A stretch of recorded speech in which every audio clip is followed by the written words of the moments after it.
Konflikts tas ir strīds, kas noved līdz kaut kam baisam. Konflikts tas ir domstarpības, kas nebeidzas ar neko labu. Konflikts ir tas, kas dzīvē jārisina.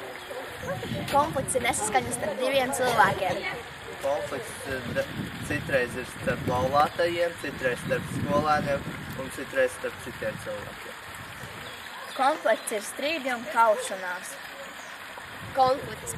Konflikts ir tas, ko dzīvē ir piedzīvojis ik viens.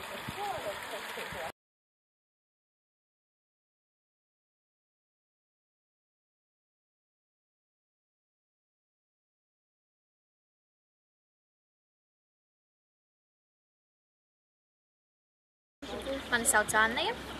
Projekta laikā es ieguvu jaunus draugus un zināšanas. Visvairāk man patika tas, ka bija iespēja visu izmēģināt. Mani sauc Marta, un projekta laikā es ieguvu jaunu informāciju par mediāciju un uzzināju, kas vispār ir mediācija. Man ļoti patika iegūt jaunus draugus un uzzināt daudz ko interesantu par viņiem un vispārēju. Mani sauc Gailina. Šajā projektā es iepazinos ar ļoti daudz interesantiem cilvēkiem. Sapratu vardarbības pamatus un dabūju iespēju skolā ieviest mediāciju. Esmu Renāts. Šajā projektā ļoti būtiski pilnveidoju sevi. Man ļoti patika strādāt ar citiem jauniešiem. Mēs, jaunieši, esam par